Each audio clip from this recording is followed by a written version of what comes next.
দ্বিতীয়বার মা হওয়ার আগেই চরম দুঃখ নেমে এসেছিল অভিনেত্রীর জীবনে। চরম দুঃসংবাদ দিলেন অভিনেত্রী। নিয়তি কেড়ে নিয়েছে তার মা হওয়ার সুখ। গর্ভপাতে দ্বিতীয় সন্তান হারালেন রানী মুখার্জি। বিস্তারিত থাকছে আজকের প্রতিবেদনে, দেখতে থাকুন। চ্যানেলে নতুন থাকলে চ্যানেলটিকে সাবস্ক্রাইব করে রাখুন।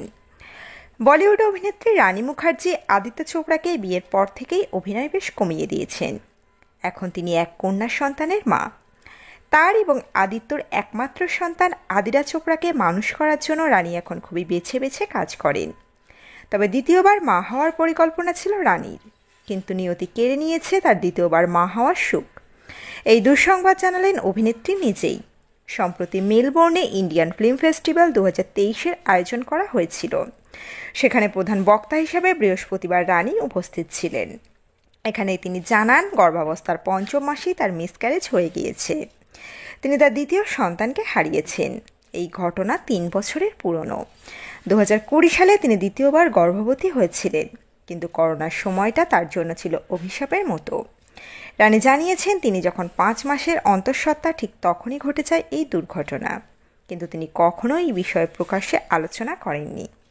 তার কারণ ছিল তার পেশাদারিত্ব। আসলে সেই সময় মিসেস চ্যাটার্জি ভার্সেস নরওয়ে ছবির শুটিং শুরু হওয়ার কথা ছিল, কিন্তু রানী ভেবেছিলেন যদি তিনি সবার সামনে তার গর্ভপাতের কথা জানান, তাহলে সকলে ভাববে তিনি ছবির প্রমোশনের জন্য এই কথা বলছেন। সম্প্রতি বিজনেস টুডেকে একটি সাক্ষাৎকার দেওয়ার সময় রানী বলেছেন, হয়তো এটাই প্রথমবার যখন আমি এই বিষয়ে পাবলিকলি কথা বলছি। কারণ আজকাল আমরা যাই করি না বা বলি না কেন, সকলেই ভাবেন সেটা আমরা ছবির প্রচারের স্বার্থে বলছি বা করছি।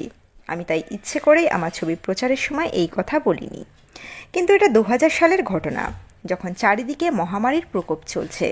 2020 সালের শেষ দিকে আমি দ্বিতীয়বার গর্ভবতী হই, কিন্তু দুর্ভাগ্যবশত 5 মাসের মাথায় আমি আমার সন্তানকে হারাই। রানী আরও জানিয়েছেন, তার দ্বিতীয়বার গর্ভপাতের 10 দিনের মাথায় তার কাছে প্রযোজক Nikhil Advani Mrs Chatterjee versus Norway ছবির প্রস্তাব দেন। রানীর কথায় কিছু সময় এমন আসে, আপনি ব্যক্তিগত জীবনে সেই একই ফেজের মধ্য দিয়ে, একই অনুভূতির মধ্য দিয়ে হয়তো যাচ্ছেন। তখন তেমন কোনো গল্প পেলে এমনই চট করে সেটার সঙ্গে একটা কানেকশন তৈরি হয়ে যায়।